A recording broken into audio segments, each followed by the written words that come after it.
Looks like we're on. Tap, tap, tap, tap. Is this thing on? Hello, everybody. I'm sure, I don't know, this is super weird for me. I'm sure it's super weird for all of you. Apart from all the people who normally watch us on YouTube.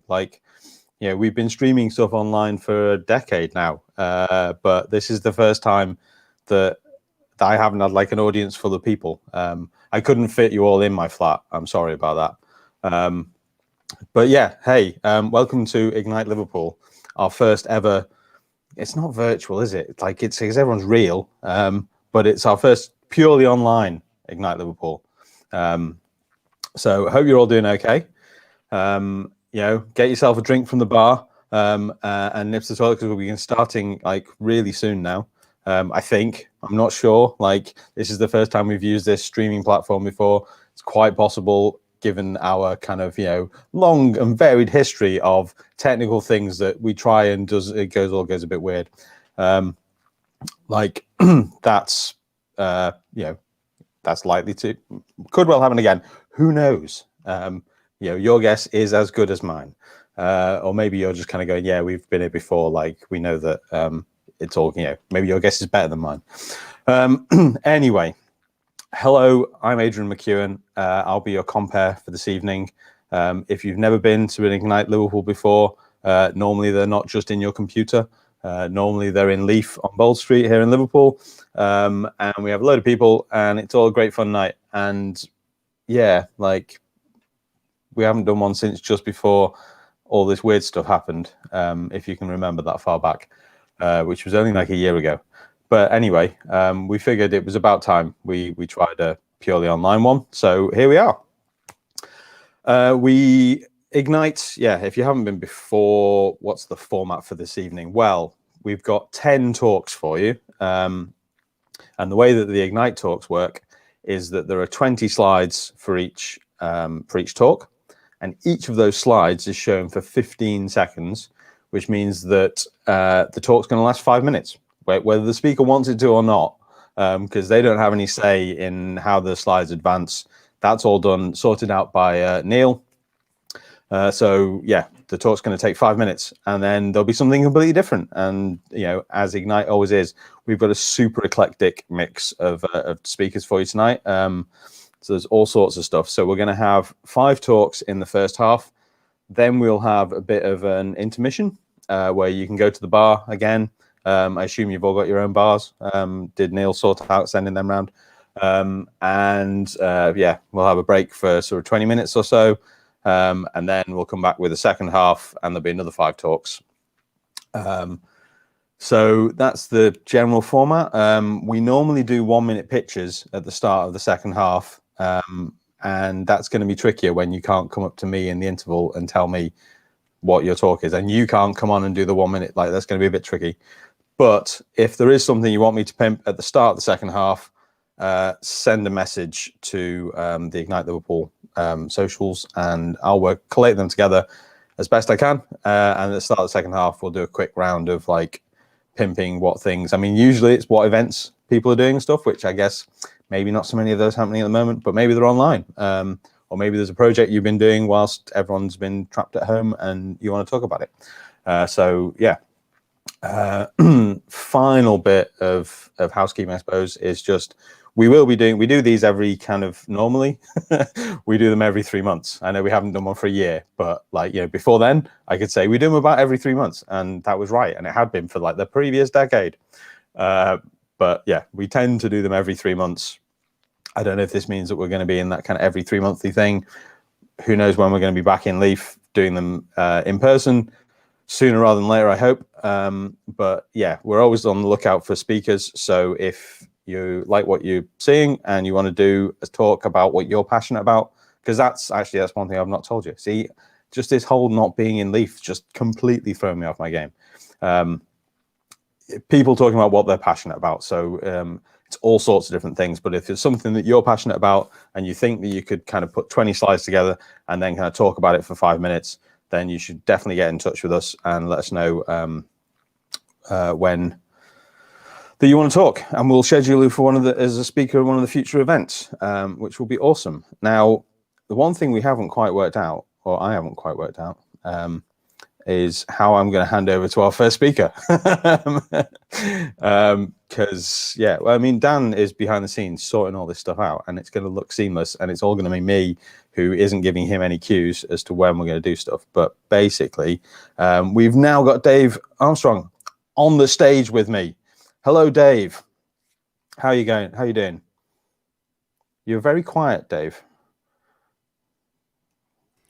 Yeah, hi, this is Dan. So obviously we don't seem to be able to hear you, Dave. Are you muted for some reason, or you're okay there? It's the good old you're on mute. I mean, like, yeah. I love the way that he's kind of like lining it up for us, just to kind of, you know, help things out. He should be on now. Okay, sorry, folks. Can you hear us, Dave? Give us a thumbs up if you can hear us. So Dave can hear us, which is fine, but we can't hear you. It's going to be an interesting talk when it's just visuals and no audio. Maybe he's doing it through mime. See, I told you there were going to be all sorts of lovely, fun, exciting kind of tech issues as we try a new. Yeah, this is, you know, reminds me of the time when we decided that. I say we decided. Most of the time it's Neil going like, "Oh, I've got this crazy idea. We're going to do this," and not planning, you know, because he thinks he can just throw the tech stuff at Dan. Can you hear me now? Yes, we can. There you go. It was on the wrong sound. It's always the way. So I'm hearing me as well, but that's not going to mic, so I've got on there. That's always the way. There you go. My problem. Excellent. So I hope Dan is queuing up the video. Yeah. And then. And then we'll get, so in a moment, Dan will get the video uploaded and start it. Then there will be a 5-second countdown. And then you'll be on, Dave. So I guess basically we just need to wait for Dan to get the video up and running. And once the video appears, then your countdown will be on, and I'll shut up, and you can then tell people all the amazing things about decisions, apparently. So you can hear me all good, yeah? Yeah. Cool. Okay, gentlemen, here we go.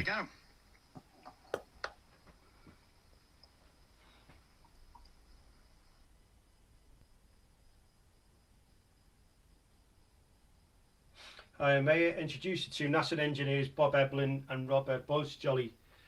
There's going to be a shuttle launch at the weekend. We've got some problems with the O-rings. There's been 7 flights, a few near misses. What should we do? Should we launch or not launch? Decision taken was to launch. February the 1st, 2003, Space Shuttle Columbia, 7 dead. It's a mutable event, it cannot be changed, and it's a decision taken, it's a binary moment, so those remembered. My name's Dave Armstrong, and the presentation we get tonight is decisions. It's about make or take a decision. There's a critical, profound difference between both of them, and it's never been set, ever.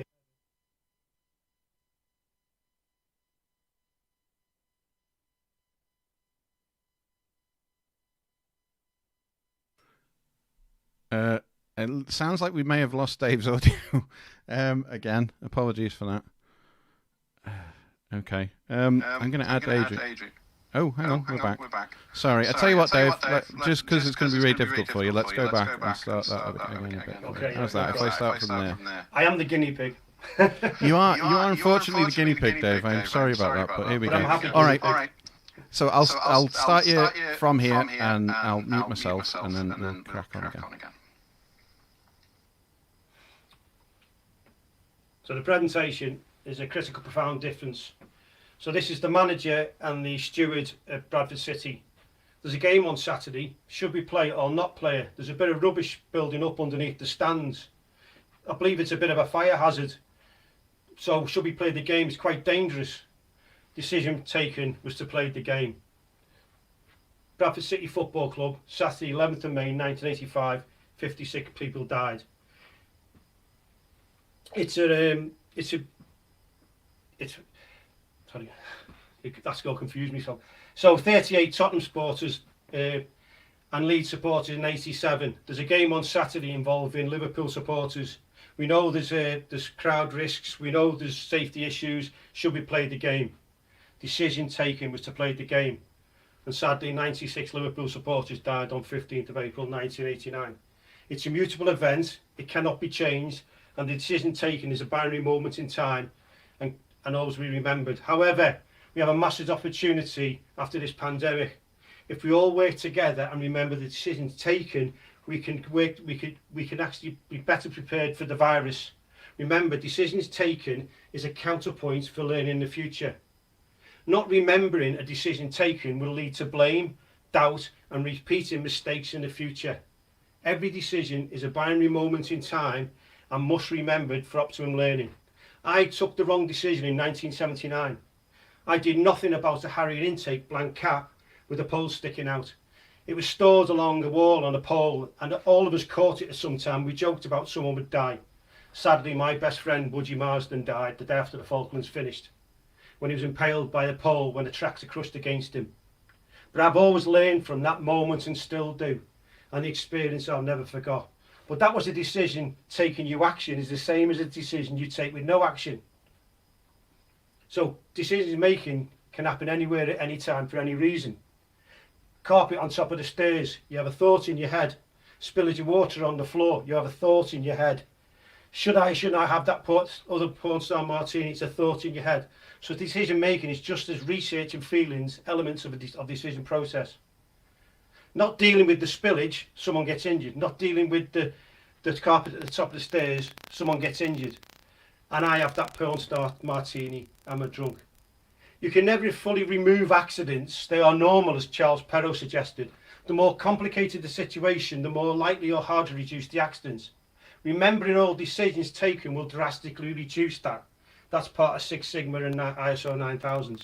Scott Snoot talks about practical drift away from the system design and through operational performance. If you don't fill your car with petrol and change the oil regularly, the car will not function properly. However, if you remember every decision you take, you can learn from that. Einstein once said, doing the same thing over and over again is expecting different results is insanity. Not remembering decisions taken is also insanity if you truly want to learn. If you remember decisions taken, you optimize the learning. Whether that be trying to lose weight or build a plane, the process is scale. So every decision making is everything you do before you take a decision. Every decision taken is a unique binary moment in time, and every decision taken should never be forgotten. As simple as that. It's critical profound. If you look around yourself today, you have taken a decision to wear the clothes you're wearing, the equipment you're watching it on. Whether it's right or not, it doesn't matter, but those are the decisions taken in their moments in time. Look at Ignite now. You thought about making a decision. Should I come on it? Would it be any good? How would it happen? What would it do? The only decision you've taken is the one you've watched here. It cannot be changed. It's set in time. My name is Dave Armstrong, and I run Work Smarter workshops based upon what I presented tonight. Remember, decision making is fundamentally different. Decision taking is a profound difference. If I'm invited back, my next night will be open the gateway to learning. Please make that decision to allow me to take it. Thank you. Excellent. Thanks for that, Dave.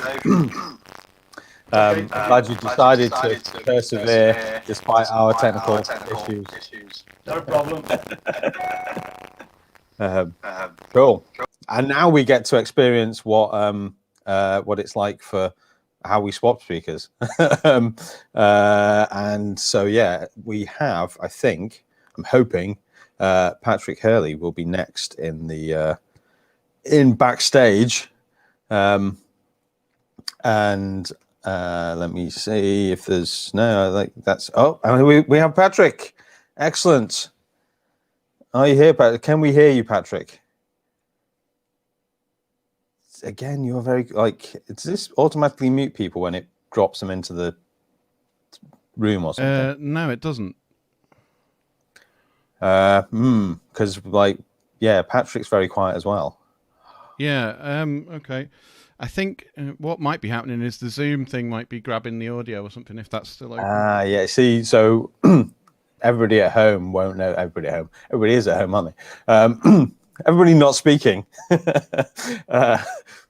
won't realise that we're juggling. We're trying to make it really complicated for our speakers just to put them properly on edge before they have to give a talk to you all. We're trying not to do that, but we've got Zoom running a kind of a Zoom green Zoom, as it's been called, because we always love a good pun, which is the Zoom session for the speakers to kind of hang out and watch the live stream, and so that in theory, so that we can check that all of the technical issues are solved before they make it to the stage. And so far, my speakers, is that any better? Is that louder or not? We can hear you now. So, fantastic. Yeah, you're a little bit going down. Yeah, I think it sounds like we're getting an internal mic rather than your nice earbuds things that you've got on there. Possibly, Patrick. I'm not sure. Let's see. Okay, can you just say something for us? You're very still as well at the moment, Patrick. Hello. Might be a connection. Can you hear me okay? That's much better, yes. That sounds much better. Can you hear me now? Yes. Okay, so sorry about that, guys. While we've been doing that, I should have been loading your talk, and I'll just do that now. So, Adrian, ask some fascinating questions to Patrick before we start. This is so professional. It's fantastic, isn't it? It's seamless.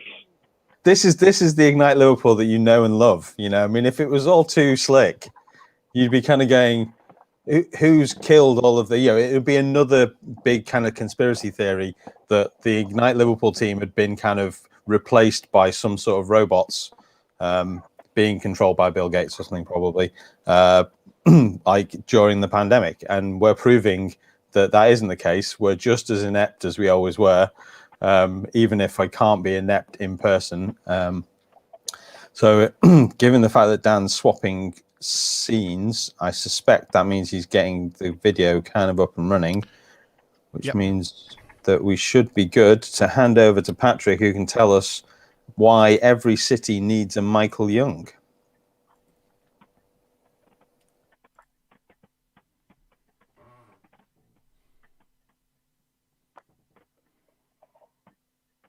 So, I want to talk about why every city needs a Michael Young. His headstone that you can see describes him as a visionary and an innovator, but that doesn't come close to doing him justice and to describing his legacy. Sadly, these days, you may know him best as being the father of celebrity bellend and right-wing snowflake Toby Young, immortalised here in this picture by my mate Sean in something approaching his true form. But no, there's so much more to Michael than just his son. He was the 20th century's ultimate cultural catalyst. When he was just 29 years old, he wrote the Labour Party's 1945 manifesto, brought in the welfare state, the NHS, and the whole post-war settlement. 10 years later, in the 50s, he wrote this book. He invented the term meritocracy and predicted that if things carried on as they were, one day there'd be a huge revolt where people would rise up against the metropolitan elite and do untold damage to the world. A few years later, he then decided that the future would be on the side of the consumers rather than producers. So he set up Which Magazine and the Consumers Association, and he lobbied for lower prices on all sorts of electrical goods and consumer goods. By the time he was 50, you'd think that he'd be able to rest on his laurels. But no, he goes on to help set up over 40 new organisations, and you can see some there: Open University, School for Social Entrepreneurs. But I hear you. You want to know why every city needs a Michael Young. You want to know what on earth I'm wittering on about. Well, I'll get there eventually. But first, I'm going to give you some examples of the sort of person I'm talking about. This is Manchester's Michael Young. I mean Tony Wilson, not Bob Greaves. He brought us Factory Records, the Hacienda. He was the man off the telly that your gran knew. He did Granada Reports, After Dark, Up Front. This is Edinburgh's Michael Young. He's Jim Haynes. Opened up the Paperback Bookshop, one of the first alternative bookshops in the country. He set up the Traverse Theatre and helped to make the Edinburgh Fringe Festival what it is today. This is not just Michael Young, it's still Jim Haynes. He moved to London in the mid-60s. He set up Drury Lane Arts Lab and showcased the first joint exhibition by John Lennon and Yoko Ono. He helped to get started the careers of Alan Moore and David Bowie. And here's just a few people in 2021 who are in their own way filling this role in their own areas. There's Gavin in Frome, there's Penny in Sheffield, there's Mark Hooper in Wales, who got the Indie Cube network off the ground. There's Imi in Birmingham from Impact Hub Birmingham, and Munaza, who kickstarted loads of interesting stuff in Harlow. There's Kyle in Camden, who is just one of the nicest people you could ever meet, and he does loads of interesting stuff. So I'm going to ask the question, who's going to fill that role in Liverpool over the next 10 or 15 years? Who's going to be our Jim Haynes or our Tony Wilson? Well, this is nice. So I reckon that it's probably going to be someone watching this right now. I think it could be you. If you ever thought then of writing that book about how everything could be better, do it. If you ever wanted to reopen that little old cinema in that suburb of Liverpool, do it. Be like Tony Wilson and randomly start a record label while you're doing your day job, and then go on to waste everyone's money on a nightclub that no one wants to go to. Or be like Mark Hooper and run a chain of not-for-profit co-working offices at the end of the street where people live to stop them having to commute into town every day. You could be like Gavin Eddy and get pretty much the whole city closed off one day a month, just so you can put a big market on it and have a party. Or you can be like Jim Haynes, open a bookshop, and then a theatre, and then an arts lab, and then an underground newspaper. Start your own university. You can make a really innovative TV show from your bedroom. You could do something like this from your bedroom. Discover the next big pop star that's living in a terraced house in Old Swan. Invent new words like meritocracy. Or open up an acting school for kids. Start a bank just for Liverpool people. Do something new and interesting. I think that the people who are watching this could be cultural capitalists, could do something new for the city, could be Liverpool's version of Michael Young. There's one thing that I'm going to ask you not to do, though. Unlike Michael Young, under no circumstances, please don't have any kids. Just like Michael's son, they may well turn out to be a complete and utter bell end too.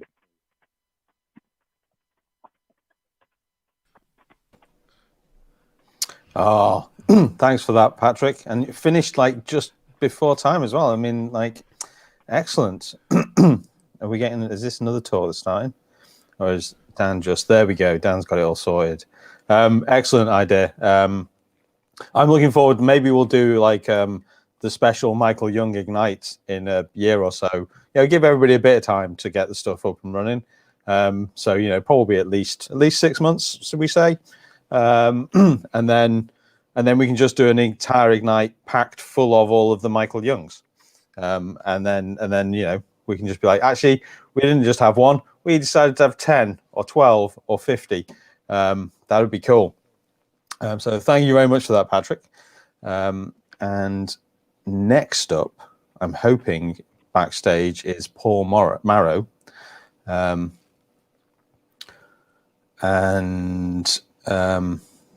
he'll hopefully be able to join us whilst Dan's kind of quickly shuffling all of the tech in the background.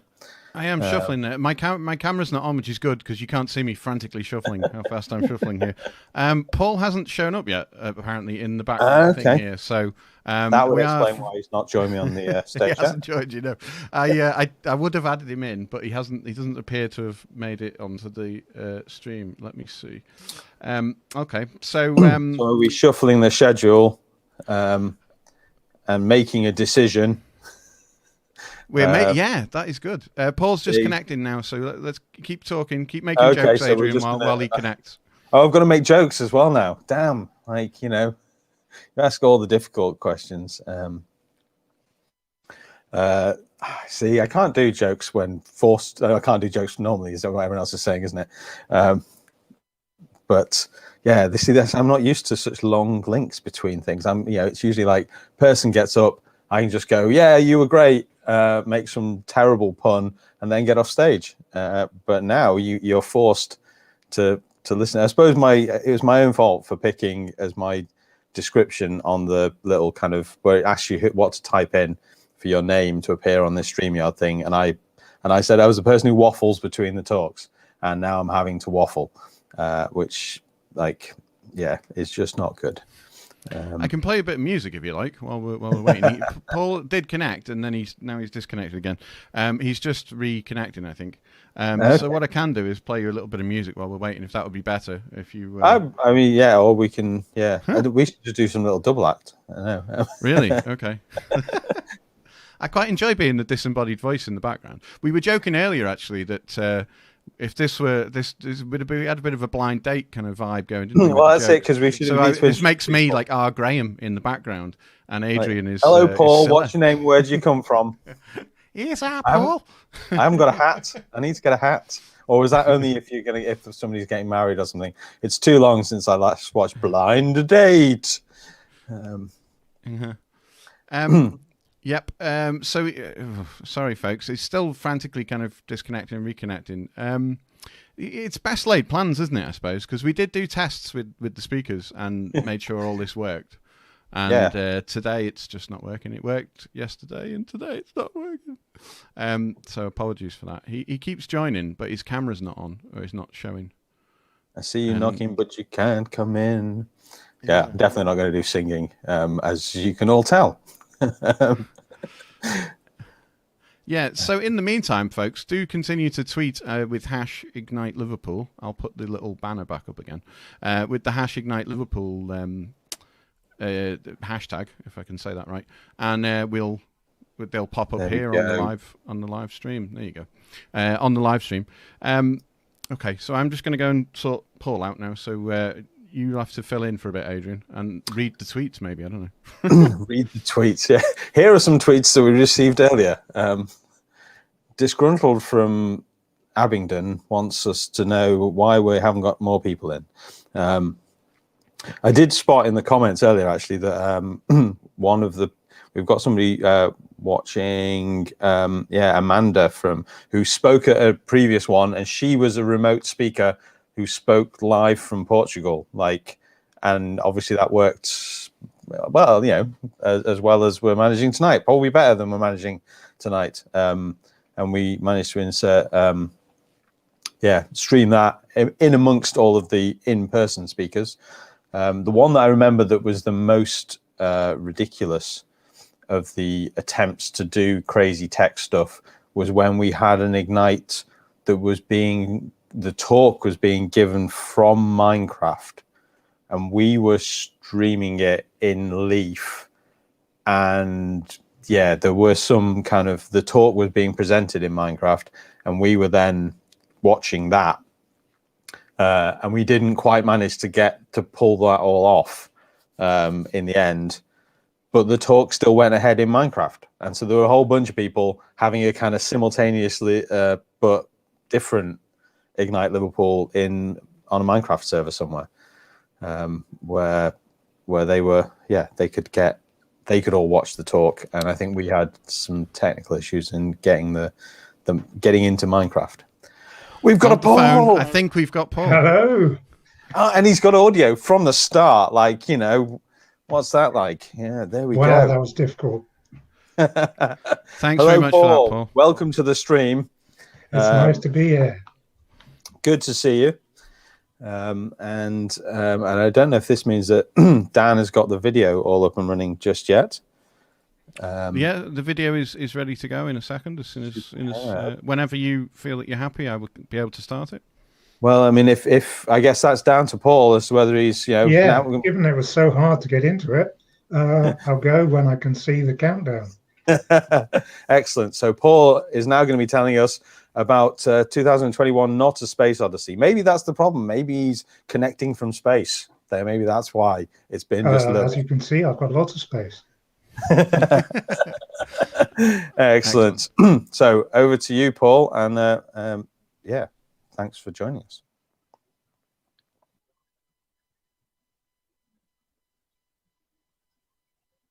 Hello, I'm Paul Marrow, and I'm not very good at connecting with StreamYard, and I'm talking about 2021, which we're in now, which is not a space odyssey, unlike the film released some time ago and the SF novel that came out even before that. When I was a child at school, I was given this great book, but looking back at it now as an adult, um, I think the title hasn't really lived up to its expectations. I don't know what you think about it. But I also have another book predicting the future, which said that last year we were going to have a base on Mars. And what were we doing last year? Well, not really traveling all that much, I don't think. And what would this base on Mars look like? Well, here's an artist's impression, maybe when it was going to be constructed, but I haven't seen on the news anything like that at all. So a bit disappointing about 2020, really. Um, I also have other books predicting the future, like this one, the Omni Future Almanac. You can see a number of the categories on the cover look very up to date and interesting. It also predicts the future of eggs, and in 2021, we're definitely eating eggs. And a few years ago, there was this film, Close Encounters of the Third Kind, which did indeed show that flying saucers do appear. But I haven't seen one like this myself, except in the cinema. I don't know whether you have, but that was a good film anyway. And science fiction books suggested that we might be living in these ring-shaped space colonies which spin round, so there's a sense of gravity on the outside of the ring. But I haven't seen any of those either, and we're not living in them. Or alternatively, we might be traveling slowly between different solar systems in generation starships. And here is an artist's impression of one. They're called generation starships because they take generations, but we haven't seen any of those either. There's plenty of other ways to travel between solar systems. None of these have actually been built, but they have been designed using ion drives on the left, using laser beams, the blue thing on the right, using fusion bombs. Another thing that people predicted, but we haven't seen yet, is a base on Mercury. It would be a bit hot there. That white thing in the top left-hand corner is the sun. It's perhaps a good thing there hasn't been a base on Mercury. But we did get some things right about the future. We put a lot of people in manned missions around the Earth. And indeed, when I say manned, I don't just mean men. And they were very successful, and they keep on being successful. And we sent a probe to Saturn, although I don't think Saturn looks quite like that close up. But then, as a person, I haven't been there anyway. And we did a few other things as well, but I don't know what's coming up on the next slide, so I'm not exactly sure. Yes, we've built different engines, although they're not quite the same as what Charles Babbage thought they were going to be, and they're definitely a lot smaller and very much more convenient. And so we've all got them, although we probably don't use those terms for them.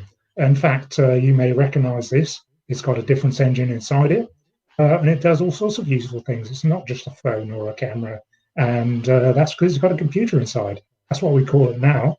But we can go further than that. We can actually remember it for you wholesale, as the late, great Dick said many years ago. But that's because if you don't have space on your laptop or desktop, you can get it from cloud services. And if you can't remember what you put in these cloud services in this data center here, we can have services to help you remember what it was that we're remembering for you wholesale. Not many of us have been in these data centers, but we're using them every day. And we can do other things. This happened a few days ago. NASA's Perseverance rover is busy wandering around on Mars, taking pictures and collecting things and having fun, if a robot can have fun.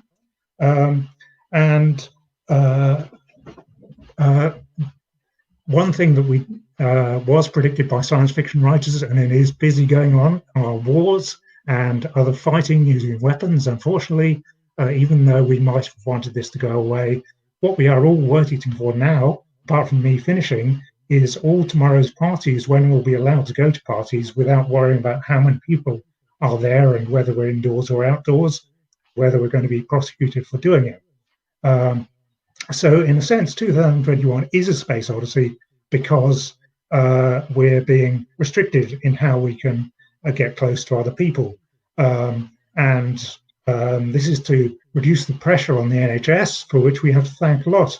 And I'm going to have to move soon to give some space to somebody else, but I've been told that I need to create some small talk in order to set up the next person. Although here's Adrian, so maybe he's going to take over from me. So excellent. Thank you very much for that, Paul. But yeah, I don't know. Maybe we should. You've been doing a very good job on the small talk. I'm getting tweeted kind of jokes now to apparently. What's a cat's favorite streaming service? Meow TV.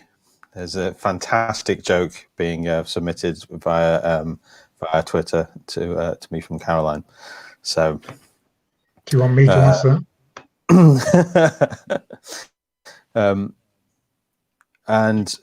So like you've read the comments as well, haven't you? The too many channels. Like I should be able to cope with all of these different channels of things coming in, but I've got comments and private chat comments and Twitter and I'm not doing a fantastic job. But thanks for the talk, Paul. I am waffling lots, aren't I? I could do some waffling for you, but I would charge for it. Thanks very much, Paul. We appreciate it. We've got Tim who's ready to come on now, I think. So thank you very much. That was a really great talk. I enjoyed that very much. Thanks, Paul. That's cool. That was very, very cool. Let's see if this is going to work. What's the going on the sweepstake on this as to whether this is going to work? What do you think our odds are? Let's see. I know that Tim can hear us because he's laughing at least or smiling at that joke, I hope. Hello, Tim. Hello, Tim. Can you hear me? We can. Yes. Brilliant. Superb. Excellent. Well, we've got and now we just need to give Dan time to get the video up and running. Or ready to be running, so that will be good. And then Tim's going to be telling us we're going from space down to somewhere much more terrestrial. I think from the talk of the next talk that I've seen. Title of the next talk. There we go. I have got a brain. Sometimes it works, and that looks remarkably like we might have some video ready. So if you're ready, Tim, then yes.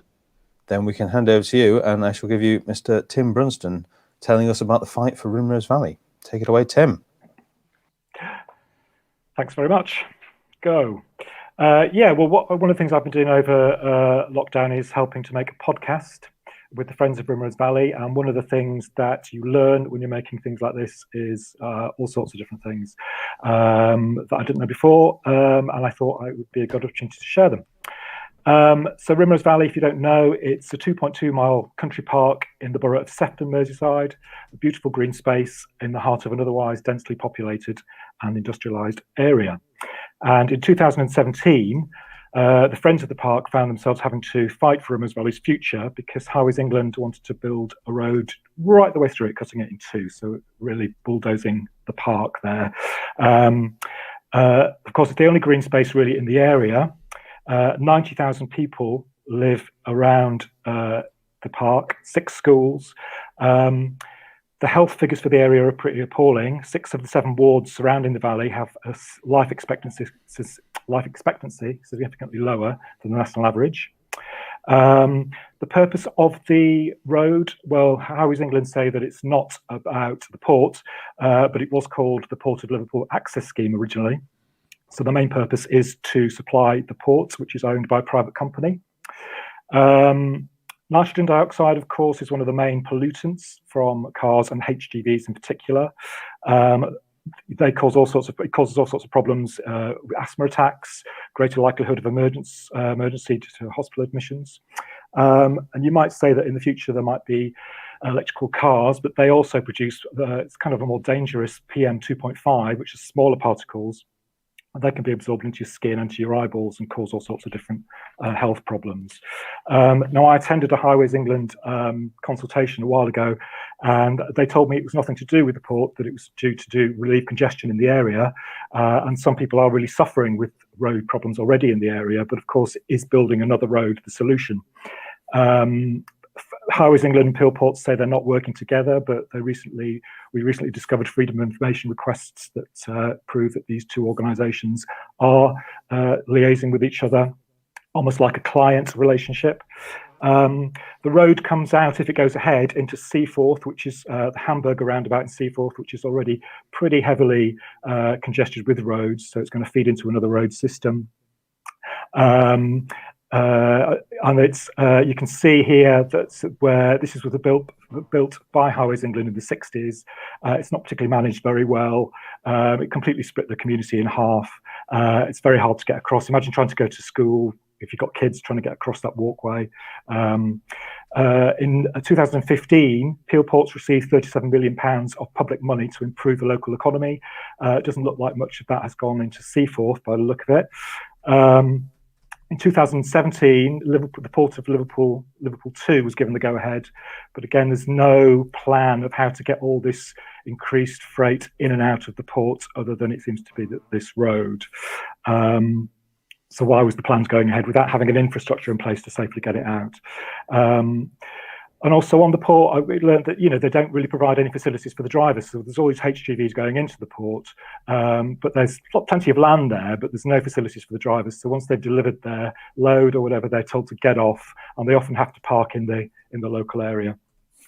The problem is, of course, that the government commissions Highways England to look at transport solutions.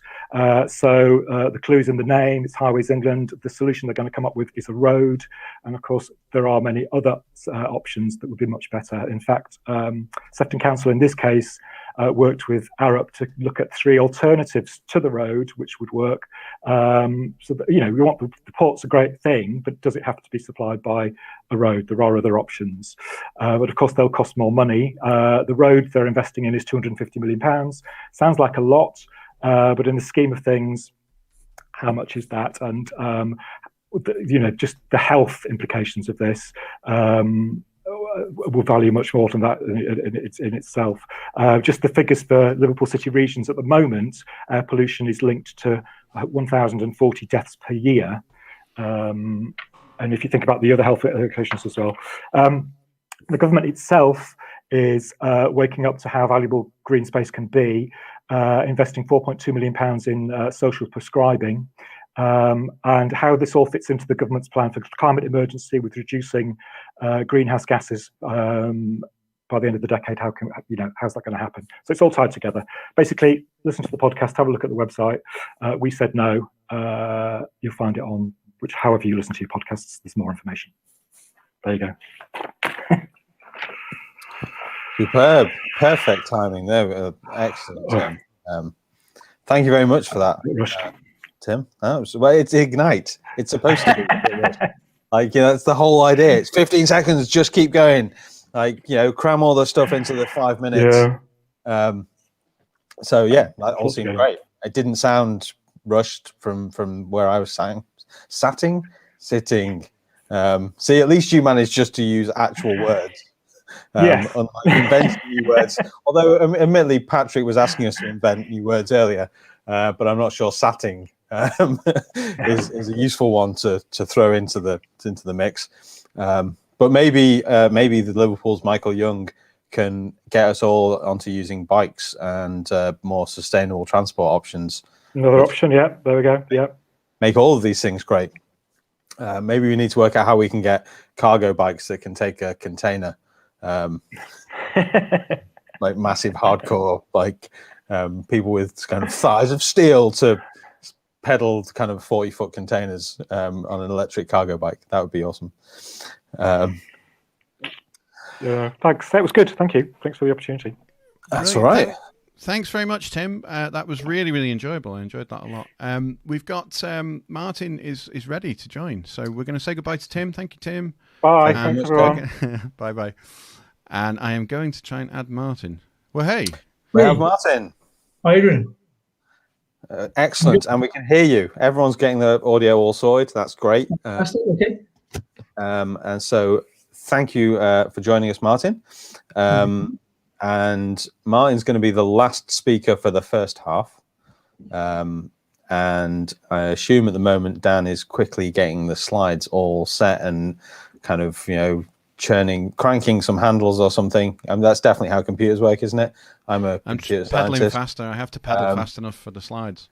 So it looks like we're ready with that. And so for the final talk of the first half, Martin Graff is going to be telling us about the psychology of kissing. So over to you, Martin.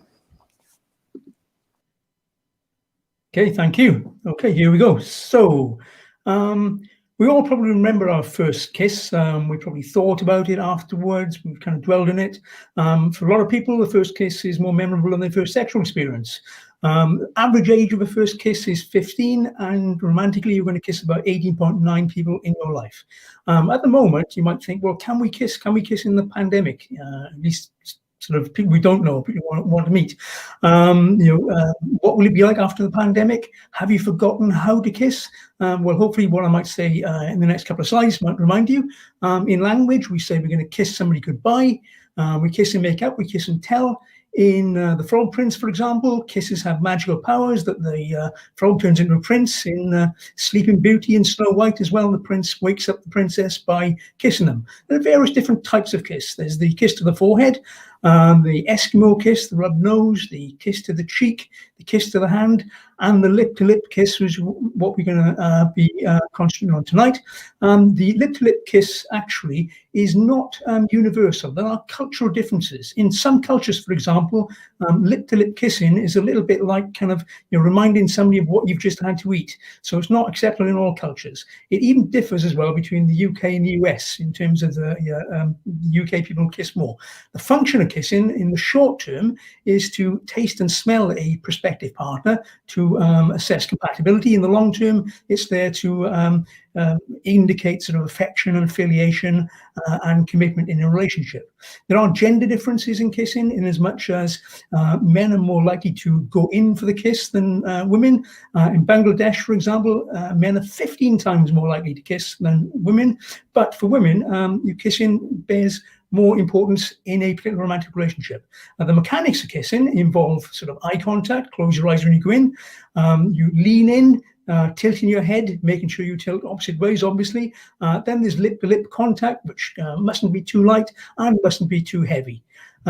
Memory for kissing, kisses form a kind of a boundary kind of in a relationship, and what we call an escalation point from platonic to romantic. And people remember kisses, so it's important to get kisses right and not engage in what we call bad kissing. Examples of which include maybe leading with the tongue, too much tongue at the beginning, and similarly, kisses need to be sort of lubricated to some kind of extent, but bad control of saliva in a kiss is definitely a sort of bad kiss. Other examples of bad kissing are asking for feedback after a kiss. Kisses are not up for discussion. Kisses are kind of in the moment. Therefore, it's important as well that you keep your mind on the kiss while you're doing it, not thinking of what you're going to do tomorrow, what you're going to have to eat, what you're going to do later on. So it's a kind of what you're going to do at the time. Anyway, in terms of teeth, a man's teeth, okay, plays a big part in a woman's decision to kiss him or not. So make sure you look after your teeth, go to oral hygiene, brush, floss, make sure you remove those bits of spinach from between your teeth before you kiss. Good kissing is characterized by sort of love and passion and surprise, as you can see there, with the eyes wide open and anticipation. But good kissing is more than just mechanical good kissing. It's far more sort of cognitively complex than just what I've just described there. Why do we kiss on the lips? Why don't we just kind of bang knees when we want to show affection? Well, sort of our lips are far more sensitive. Therefore, bigger areas of our brain light up. It's associated with a sort of greater flow of oxytocin, a love chemical, than otherwise.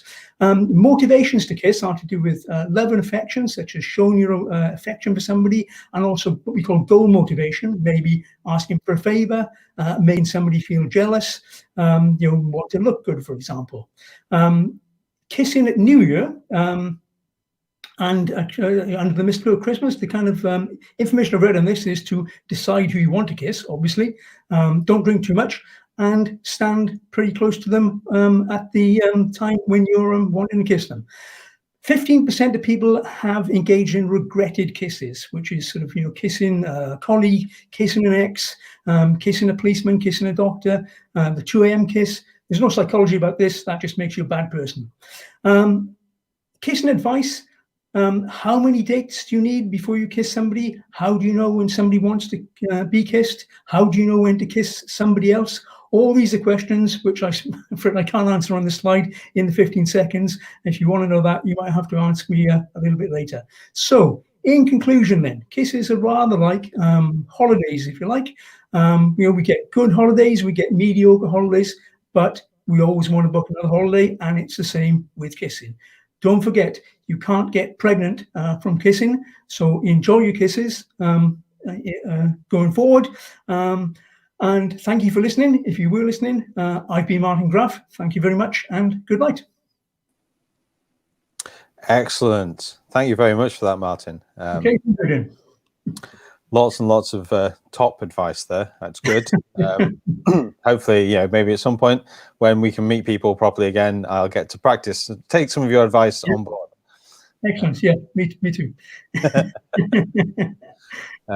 So that brings us to the interval. So if you've got somebody that available that you can kiss, who would appreciate being kissed, not just there's somebody in the room with you and you just go up and kiss them, that's that's not a good thing. Then maybe you should kiss them using some of the advice you've just been given. Try not to get too carried away though, because in 10 minutes we'll be back here like I'm going anywhere to start the second half, and you wouldn't want to miss the second half because we've got another 5 excellent speakers.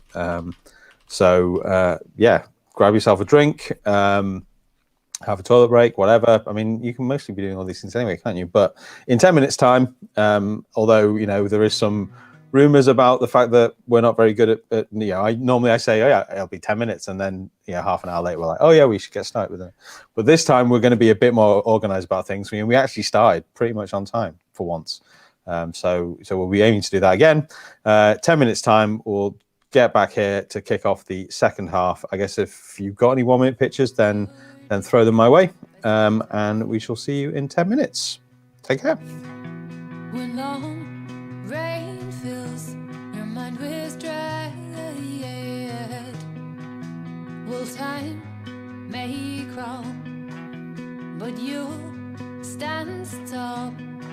Sing now, it falls to me.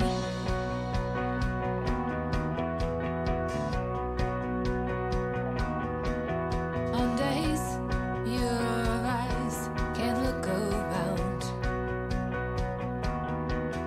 ashamed of times you tripped and stayed down. Will you still crawl? Standing up's no work at all. Say now, it falls to me.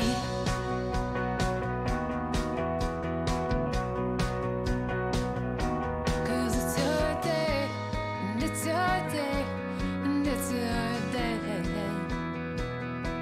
and it's your day, and it's your day, and it's your day, and it's your day. It's your day, and it's your day. Cause it's your day, and it's your day, and it's your day. Take it slow, let bother things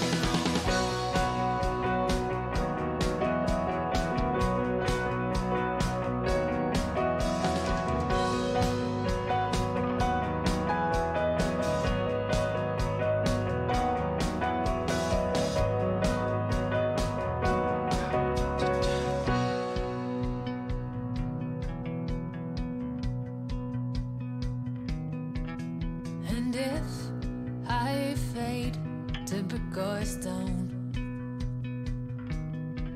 some warmth remains, because I know that it's your day.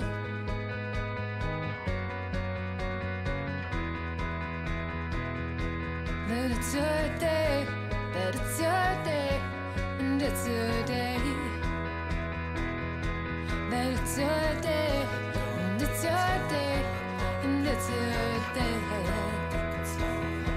That it's your day, and it's your day, and it's your day.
like a heart. I'm listening to all the lions are.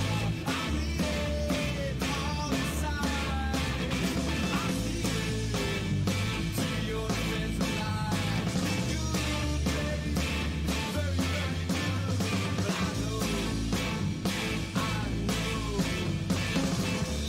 know. Hello, everybody.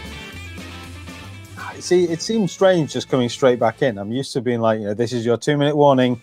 Go and get yourself a drink, get settled down, and then we'll be starting right again in a minute. Next time I'll be on stage. But this is just like I'm just boom straight in there. Sorry about that, but you're gonna have to live with it. So yeah, hope you had a good interval, and then you're ready for some more interesting and exciting and fun talks, because as I am, I haven't noticed. Let me just check my my trusty assistant, as if look through Twitter. That's what I really mean. Yeah, I don't think we've had any pitches, any 1-minute pitches. I think people only want to do 1-minute pitches on their own. Like in person, is it? Nobody trusts me to give a 1-minute pitch for them. I mean, okay. I understand it. I can kind of get that, but yes. So we don't have any 1-minute pitches, which means that we're going to be straight in with the next talk. I think it's straight in. He says, as if any of our things have been straight in so far. But I think we have Louisa in backstage, and we do, and she's with us. Hey, how's it Hello. going? Not too bad. You? Yeah, good, thanks. Excellent. So Louisa is kicking off our second half, and she's going to be telling us about microfunding. And I don't know if, we need to get. I should be more kind of professional. That's the word, and just carry on talking until Dan manages to get the screen to change to give me the cue that he's got the video lined up like this. And then I wouldn't have to do it. But you see, you all get to know exactly how it all works so that you can go off and do such similarly awesome events yourselves. But anyway, I will stop waffling now because it would appear that we have the talks queued up, ready to go. And so over to you, Louisa. Okay. Hey everyone, it's really great to be here on the Ignite stage. It's always a joy to see such a variety of talks, and I'm going to be chatting about microfunding for the next 5 minutes. As the name suggests, it involves funding on a small scale. But first of all, who am I? My name's Louisa, and this is me just over a year ago now, in those pre-pandemic days at the last Liverpool Soup. I've been working on Liverpool Soup since the start of 2019, and I've been an awesome Liverpool trustee for over a year and a half. I'm a huge advocate of microfunding, which can define any small amounts of money awarded. But what I'm most interested in is the type of microfunding which I believe has the power to make Liverpool more collaborative, creative and innovative, crowd-funded microfunding, and more specifically, microfunding which supports the development of new ideas. As the name suggests, these are relatively small pots of money, amounts up to about £1,000, which is why I think their impact is grossly underestimated. But £500 can go a long way to kickstart many ideas. It's a fund big enough to start the process of turning an idea into a reality. There are so many approaches to raising and awarding microfunds that I thought it would be best to give you a rundown of some of Liverpool's finest. Liverpool Soup, a pay what you can afford events, and any size donation grants you entry and one vote. 4 people give short pitches about their project or idea, then everybody enjoys a bowl of soup before votes are counted and all the money taken on the door is awarded to the winner. At our last event, all those donations came to almost £800 and were awarded to Rachel to help set up her community beekeeping business, Wings and Radicals. Awesome Liverpool is a group of people who each put in £50 a month to raise the microfund and give £500 no strings attached. Each month, they get together to discuss applications submitted and deliberate over which awesome project they want to fund. Stephen, who Awesome Liverpool funded last year, wanted to run virtual sourdough workshops for people that were at risk of social isolation, with all participants provided with the ingredients and any extra materials they needed to take part. Since July, this project has become the home oven, as Stephen has turned his initial workshop into a social business. Papercut Commissions is hosted by Paperwork Theatre as a way to support the development of new artistic ideas. They collect donations, and when the pot gets to £200, theatre makers based in the Northwest can pitch for the cash to support new projects. They're currently collecting for their 7th round, And this is Gemma with Art, the Arctic Hare, winners of round 5.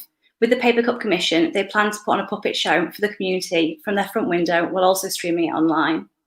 Finally, Art Collection Liverpool is the newest example of microfunding that I'm telling you about tonight, and they're aiming to award £500 every week to an individual creative.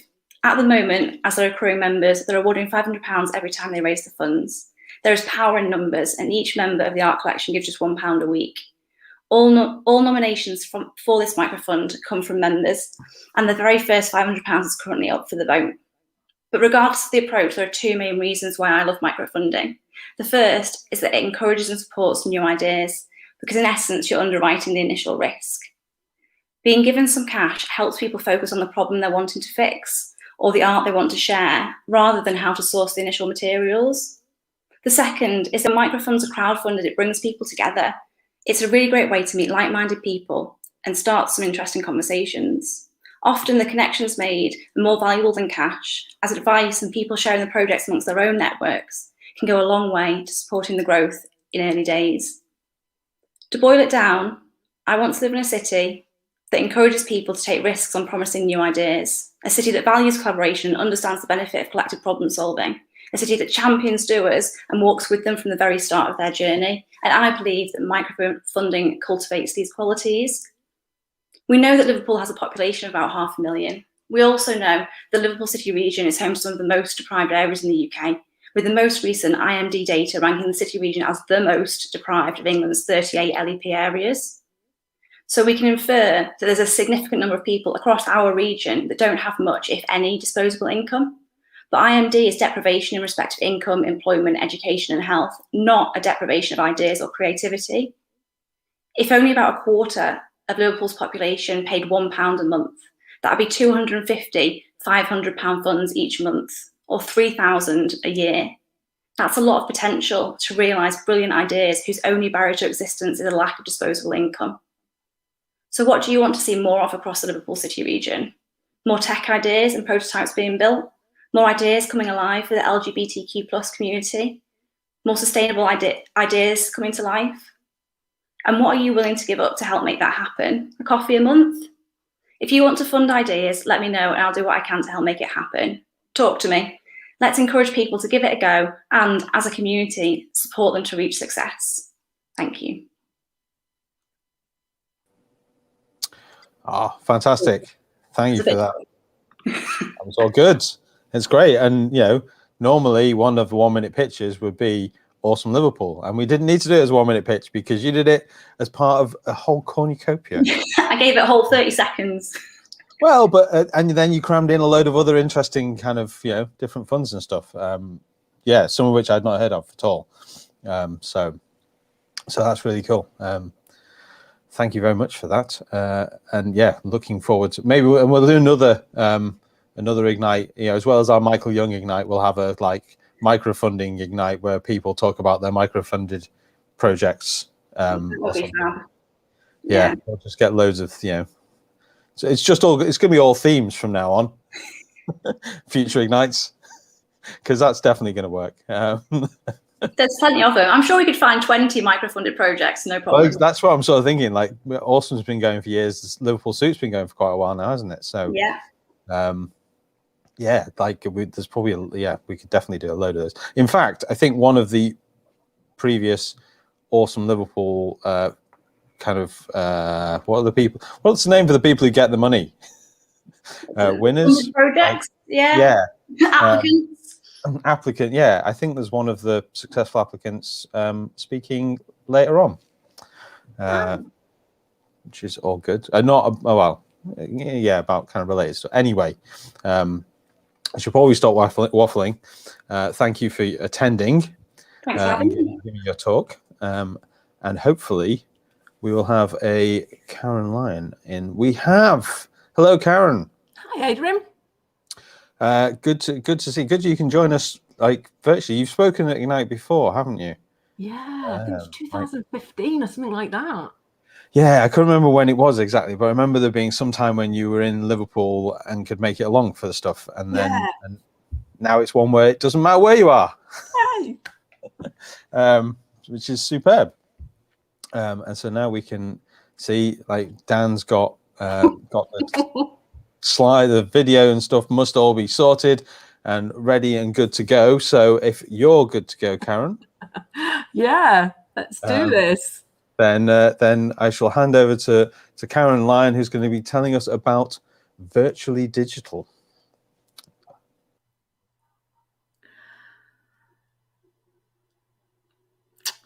Yeah, virtually digital, almost digital, or digitally virtual, or physical. I'm never quite sure. That word virtually has sort of an odd word. So this is a look at reality from the perspective of technology, virtual, augmented, immersive, and flesh to fiction. It's essentially a bit of context of me and an insight into my neurodiversity and the world of dyslexia. So square peg round hole, my journey really started with this. So this is the round peg and this was the square hole. And that's really where it all started for me. So it began with the BBC, and then that whole 20-year journey since has been from pencil to pencil. And yes, that cassette is there for the joy of how I used to queue things up in the days before. But this physical, digital and virtual stuff through the gaming board. So tabletop gaming is a great way to bring friends together through established narrative. You can follow the rules and sets, and it has laughter and fun. And the physical of getting round a board game, and then the digital version. Actually, there is a digital version of the Settlers of Catan, and it's on an app. And that app lets you play against computers, but it's ultimately quite lonely. But then it's moving into the virtual. So you can play Settlers of Catan virtually, or at least it's in demo. And then you get to sit around the board again and even explore the space within virtual, which then brings us to spaces between spaces. The liminal space, the space where we exist. So the water cooler is a liminal space. And the picture-in-picture here is the liminal space that I exist in when I'm going into virtual reality. But it all comes back round to the people, the consciousness of people. And with the consciousness of people, you have this thing that's propinquity. I'll let that, one of my favourite words is propinquity. It refers to the physical proximity of people, and it happens in physical and it happens in virtual. This is a picture of people coming together in a virtual space and they still maintain that spacing between them. It's about seeing each other, and it still happens in an audience. Now, this performer has not set a line in the sand, but they still have that distance. They've given that space. It's a propinquitous relationship that kind of we exist in, whether it's physical or digital. So in the digital, you sitting around a campfire and you have the music playing. Is the song the media? And I think Clubhouse is a really beautiful example of this and of how media has got it right. And it's only going to get bigger. I mean, this is 12 million people on a game called Fortnite watch Travis Scott do a 1-hour performance. So Web 2 to Clubhouse, this digital, it's all becoming augmented. It's all becoming part of one thing until you can't see the blurred lines between it. Whether it's the lenses and filters that we use in Snapchat, or whether it's using your mobile to translate something on the wall. And yes, this QR code will take you to the blog post if you can catch it at the end. It's not just digital. There's just the printing, 3D printing. This is an article where a spanner pattern was sent to the International Space Station and they printed out the spanner and used it. Just phenomenal. And then it all comes back to the beginning with virtual reality. We're at the beginning of something. We're at the beginning where the horizon of the future, we're going to be leaving COVID and have no idea where we're going to go to next. All of these platforms have been and gone. These are the rise and fall of the digital civilizations, whether it's Beam, which was bought by CNN, which is the brainchild of Casey Neistat, or whether it was Bebo that turned into Blab. Everything is reinvented. You know, Musically has now transformed into TikTok. And Wix has got its little behind the scenes designer platform because they want to transition into something that gives them a different sense of brand. But it's about blending and how we blend the physical to the digital and everything in between. So as we go back, I'm really hoping that it can be about accessibility. Do you want digital or physical? Where does your world exist in between? And I know for me, I would really like to be with my virtual reality on the bandstand in Long Eaton Park, just with the wind, real wind in my hair, whilst I play virtual reality. Beat Saber in the park.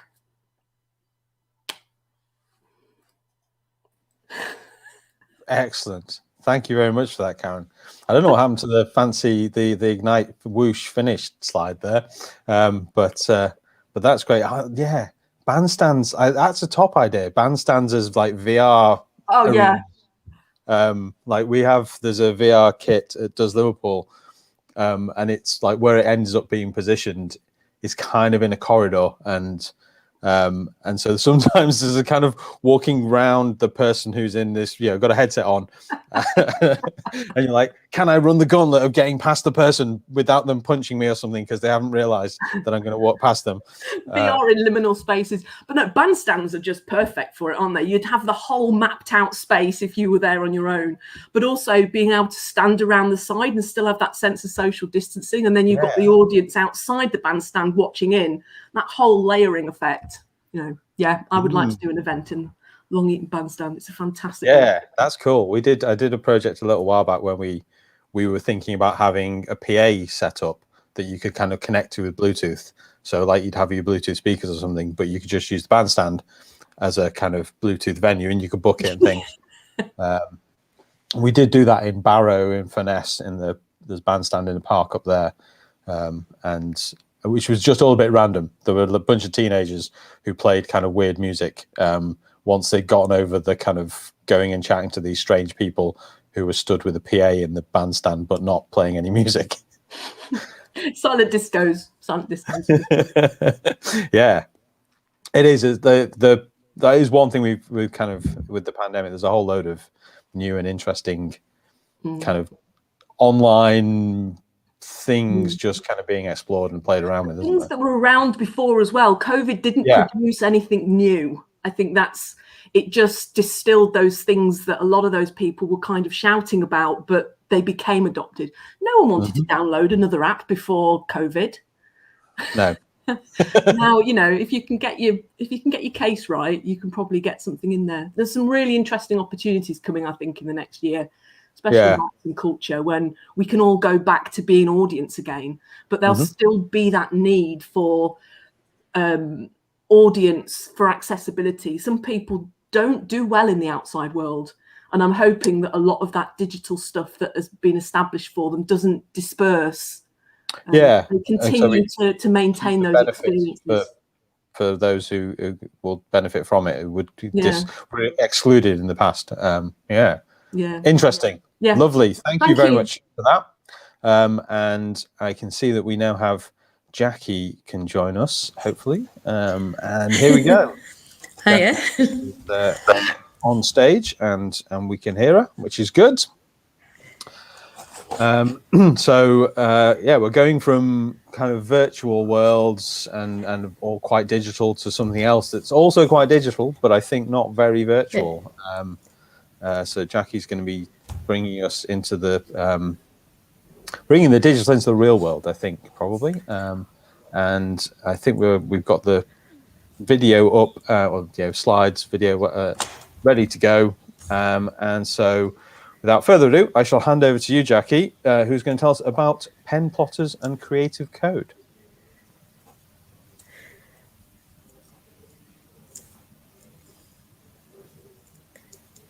So maybe a bit retro, really. Pen plotters are a bit like printers, but instead of printing small dots, they move a pen around and draw lines on the piece of paper. So it's more like handwriting. And I'm going to talk about how I found them a fun way to use code, and a bit of maths, and something about lots of machines that I've seen for the first time.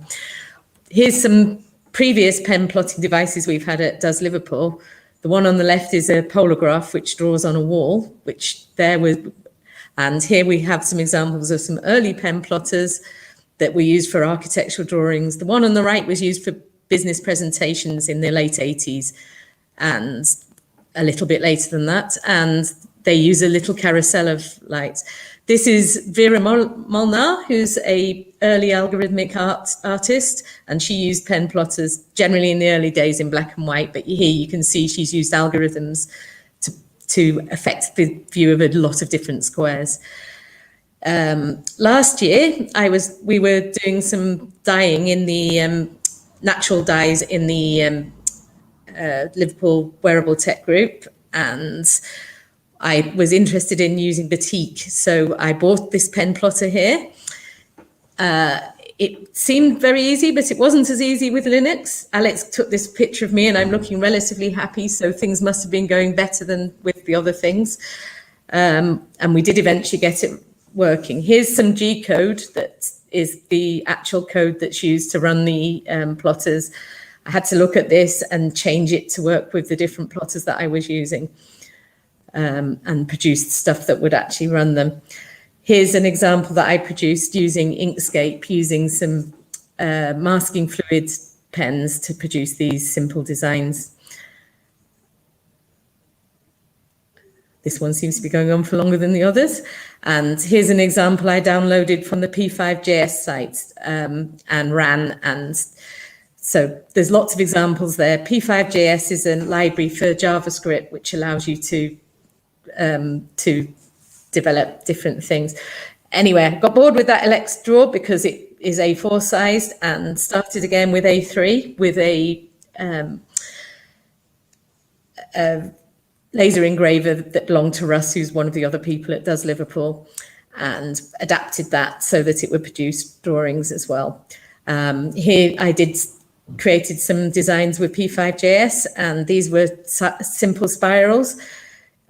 You can enter the code and produce mathematical things. It's quite easy to go and look at websites and find mathematical formulae to use. Daniel Schiffman's a person who's done a lot of tutorials in P5JS, and that's really useful. It's worth looking up if you're interested in that sort of thing. I was also able to send off the design for a T-shirt and get the same design printed on a T-shirt, not using the pen plotter.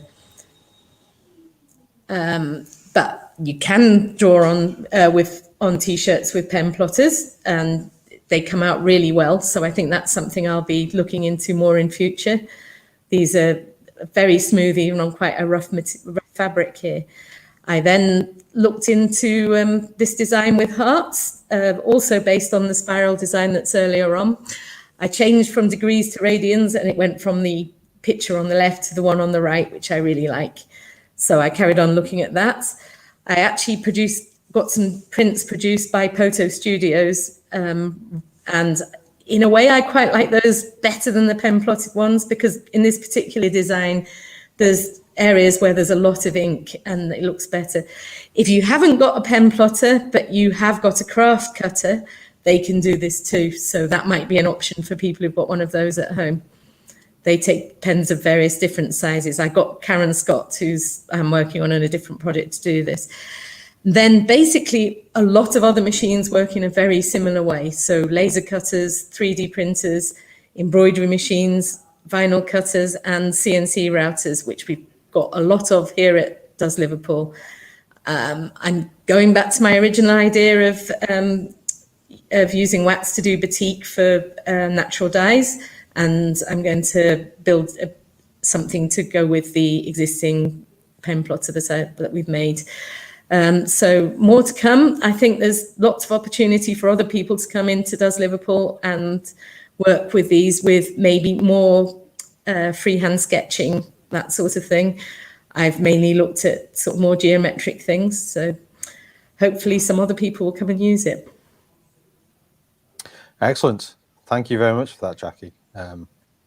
It's great. It's always nice just watching the machine moving the pen around, because I'm based in Does Liverpool as well. So seeing Jackie's stuff whilst it's being drawn, which is always cool. So yeah. Yeah, you can just watch it and feel like you're doing work yourself, which is That's it. But it's the bit where you set it going, and then you can go away and chat to people and have a coffee and things, and be like, no, I'm still working. Like it's doing useful stuff for me, which is always good. Unfortunately, I don't get paid for that sort of work, but that's. Well, now that everyone's seen all of the awesome prints and things you've done, then they'll be beating a path to your door, and you'll be the superstar, famous artist next year. Yes. So that'll be great. Right. I see in backstage we have our next two speakers we've got two people going to be giving the next talk. So hopefully Alex and Andrea can join me on the stage. We have Andrea. Hello. This is like Dallas or something. Oh, that's a dynasty, is it? Fantastic. I know which title credits you're talking about, but I can't remember which of those it was from. It's dynasty. Fantastic. So yes, going from pen plotting at Does Liverpool to the sort of techie side, more techie side or differently techie side with our next talk, because Andrea and Alex are going to be telling us about some bees and some stuff they're doing with some bees, and it looks like we have the slides all ready to go. So I will get off stage and leave it to you, Andrea and Alex, to tell us about bees in Liverpool. Thank you very much. Thank you. Oh, it's a countdown. Okay, thank you everyone for coming along. This is my first time kind of Ignite, in front or behind. So my name's Andrea. I'm from a company, CIC, called Bee for Biodiversity, and I'm talking with Alex, who's going to be talking after me, about a new bee sensor project, which is based in one of my beehives at the Tapestry Apiary, which is kind of the roof that the space is on, is right next to Does. I'll just say a bit about Bee for Biodiversity. Oh no, I won't, because go to the next slide. Just a brief intro of me. I started out as an artist, and then I got into landscape architecture, and I was really keen on working, kind of making the environment and more accessible for people to get involved and understand. So through beekeeping was one of the most effective ways, because there's a typical demographic of a UK beekeeper. It's male in his 70s, retired, middle class, white, beard, got his own garden, hives, and I thought I really want to break that, because I think it should be for everybody. So I teach beekeeping in a way how I would like to have been taught at first, because I was kind of taught by that demographic. So I teach a lot about swarms and how bees kind of emerge as adults, not as baby bees, how to hold a frame, why we colour bees, queen bees, different colours, and why bees do different things like ventilate hive, keeping it cool or keeping it warm. So making all this thing kind of domestic and for people to link to, really, and with analogies. I have apiary sites. I've got 35 hives at the moment across 8 apiary sites. So as far as Formby down to Toxteth on over the water at Nest Gardens. 3 of my sites are sentinel apiaries, which is important because we're so close to the port, and we're right by Rimrose Valley, actually, where a lot of bees, not just mine, will forage on the kind of wildflowers and the trees of Rimrose Valley. So it's really important that we've got these sentinel apiary sites. I collect a lot of data from my beehives, and I kind of met Alex at Does. I did a talk there, and then he came onto one of my lessons, and we got talking really about putting sensors in a hive and how we can open up beekeeping for everybody to learn about it, not just that demographic. So yeah, we've got the bees up there. We've just started a project, putting sensors, cameras, microphones, humidity. Alex will tell you about this now.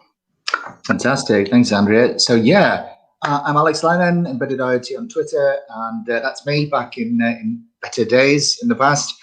Always been very, very interested in bees. I know very little about them, so I'm learning from Andrea all the time here.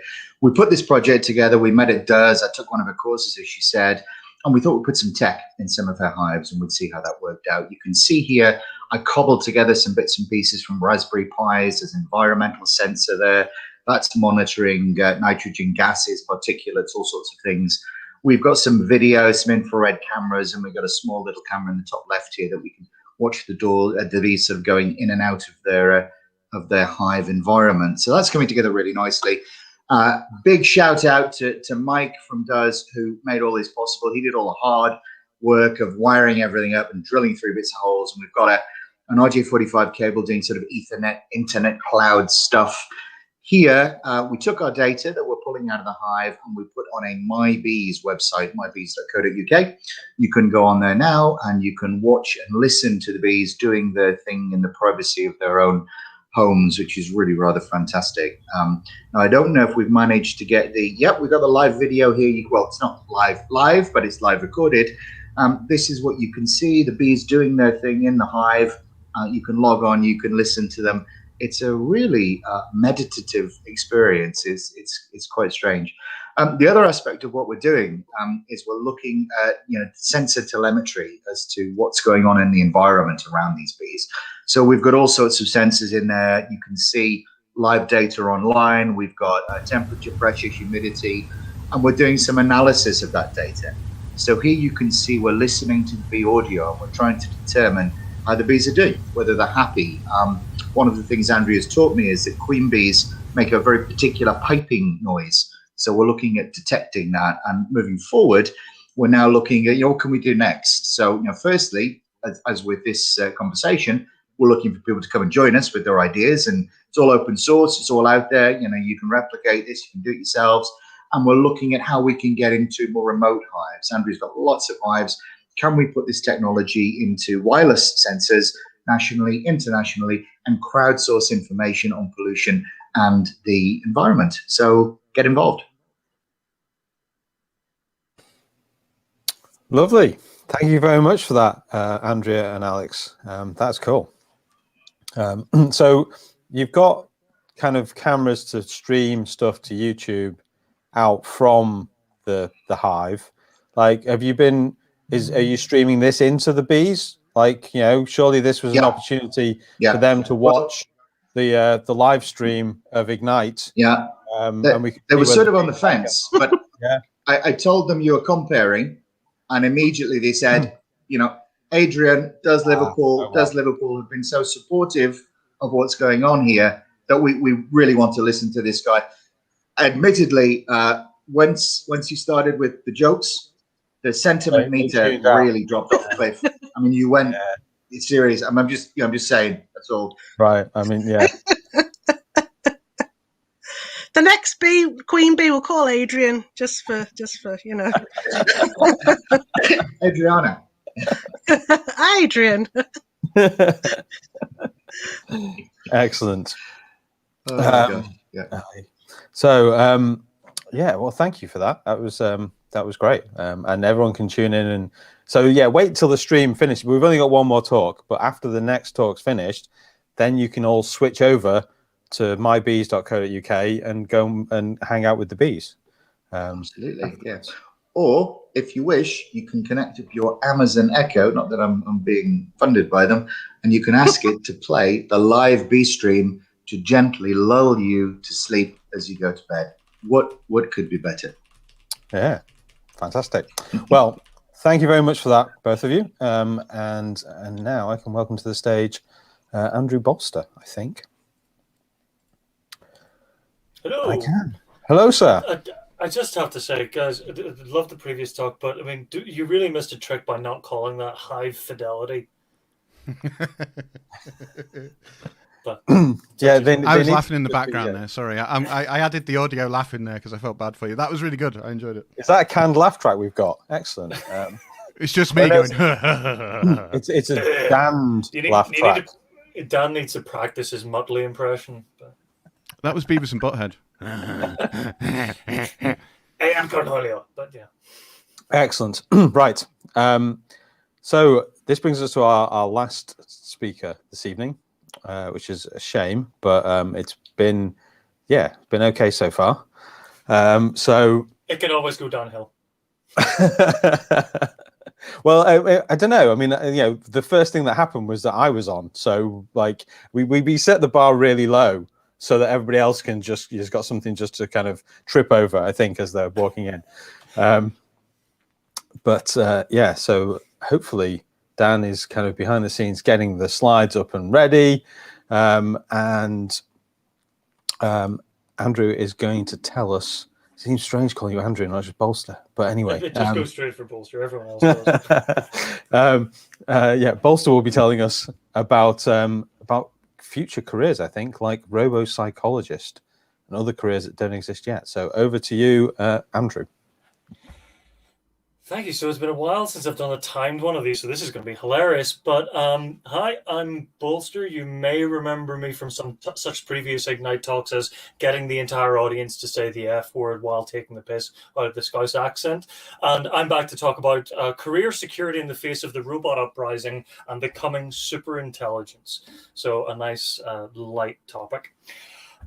In Isaac Asimov's stories, the societal impacts of advanced robotics and artificial intelligence are explored. And one creation in his books was this concept of the career of robo-psychologist, a combination of mathematician, programmer, and psychologist that diagnosed and treated misbehaving artificial intelligence. Asimov's primarily known for being one of the most prolific science fiction writers ever, and as you would expect, while wandering through these fictional worlds, he came up with some sciencey sounding mumbo-jumbo terms such as positronic and psychohistory, and he's literally the father of the word robotics.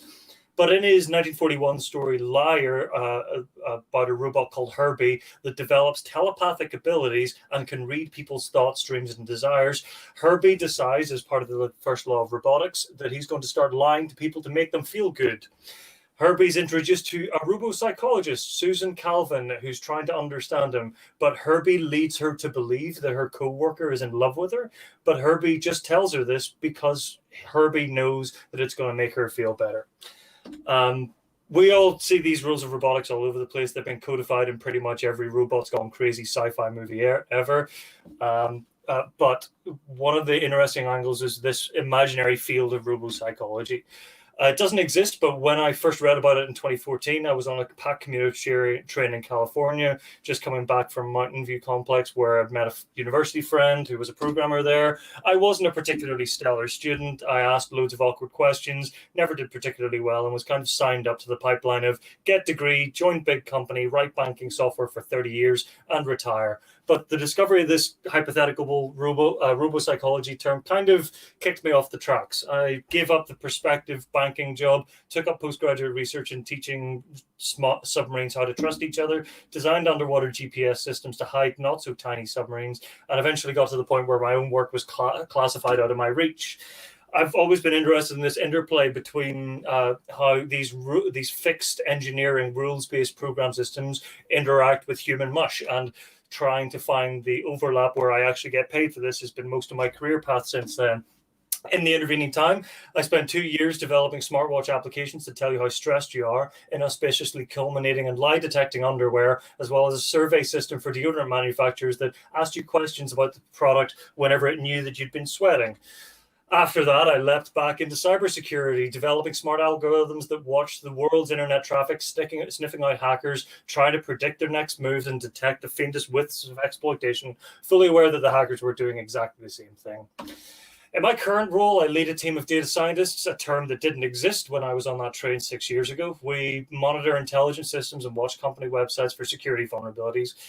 My day job is to work out better ways to try and pretend to be a hacker and work out how to automate the boring bits of the professional white hat hackers I work with. Like some kind of mythical creature, these data scientists sit somewhere between wizards, artificers, necromancers, breathing business intelligence into the glass and copper to give the appearance of wisdom from a veritable onslaught of data.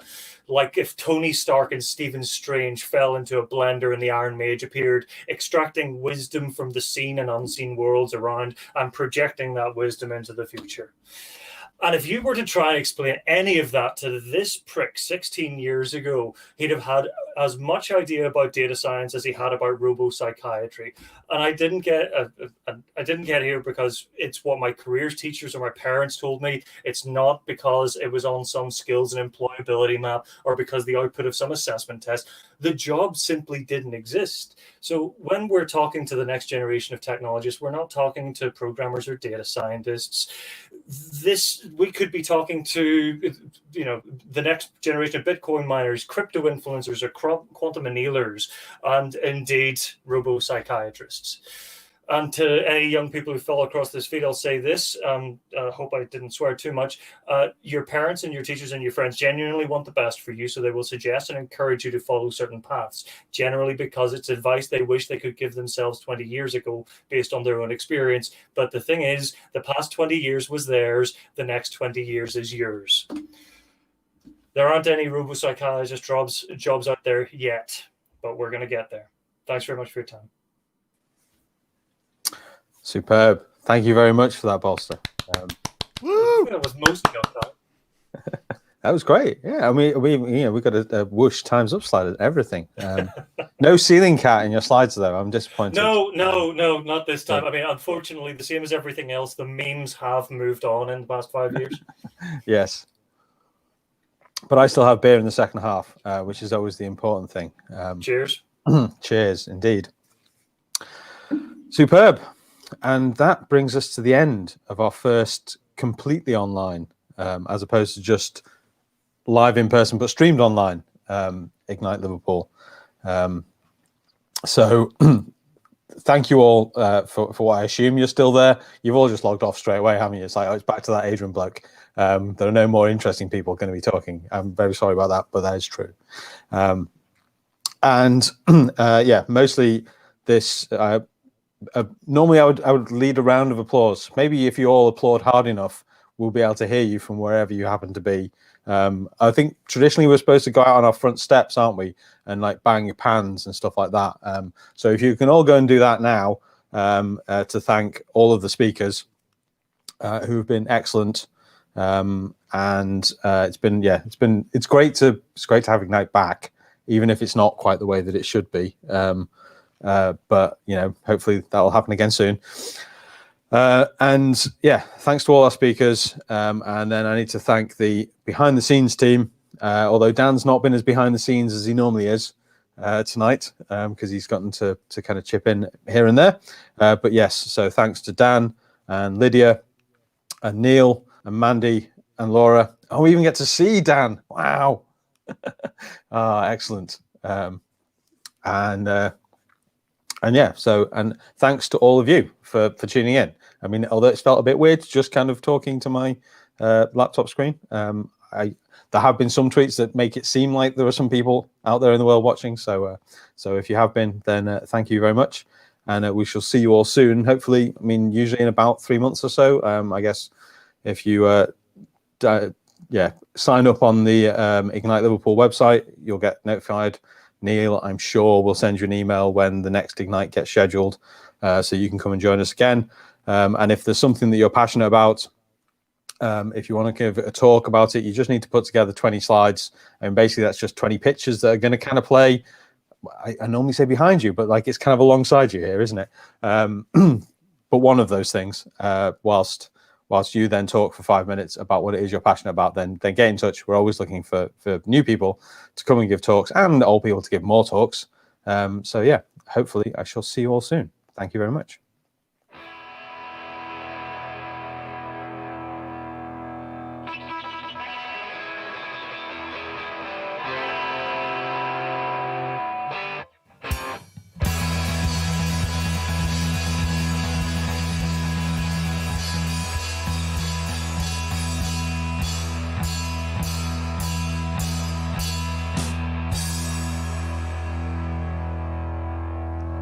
One, two, three, four.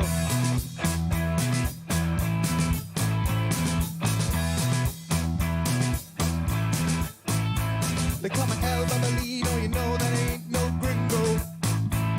I come from overseas to experience the land of Ringo. I'm far too butch to get a shave and just hang around blowing my bubbles all day.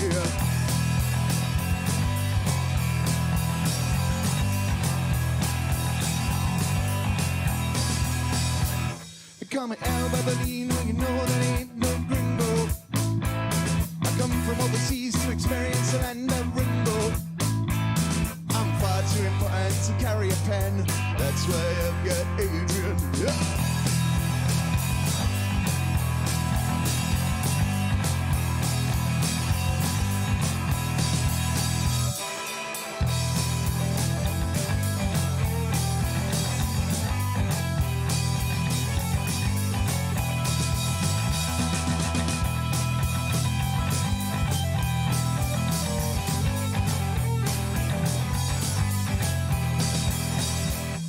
Call me El Babalino, you know that ain't no gringo. I come from overseas to experience the land of Ringo. I'm far too butch to get a shave, I just hang around blowing my bubbles all day.